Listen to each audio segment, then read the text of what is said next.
necessarily meant to be taken literally, because John is speaking from a position of faith.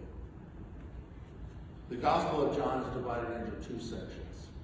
The first 12 chapters are called the Book of Signs, and in those we have the many workings of Jesus.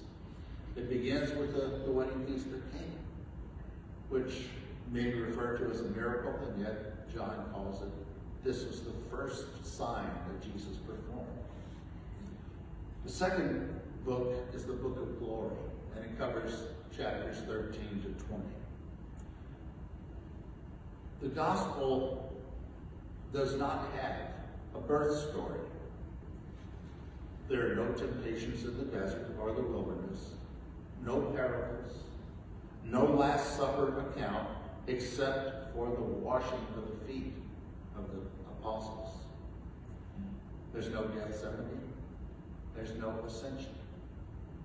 At the end of his gospel, John says, there's so many other things that could be written here that it could fill all the books in the world.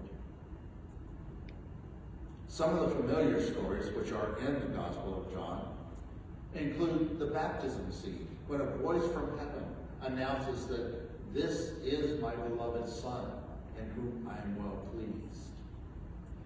There's also the Samaritan woman at the well, only in the Gospel of John. There's the healings on the Sabbath, which challenges the traditions of the Jews to show that God will receive mercy, or looks for mercy, at all times, even on the most sacred day of the week.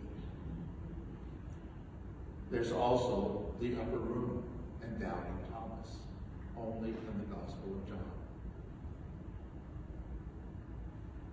As I said, Jesus speaks in long discourses in this Gospel.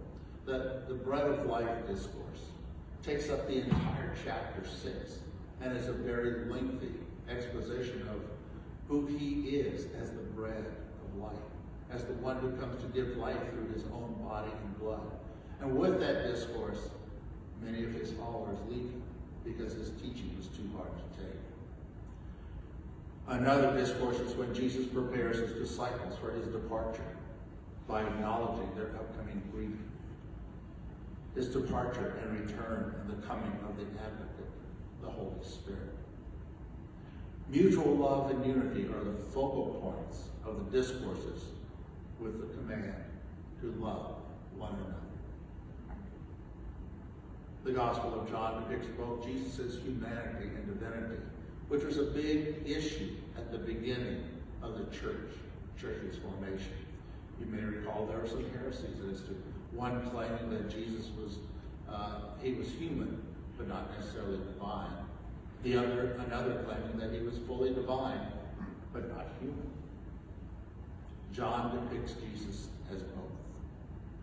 His humanity, when he talks about the feelings that he had.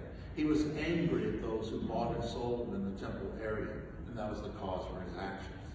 He was tired when he sat down by the well at Sychar to talk with the Samaritan woman.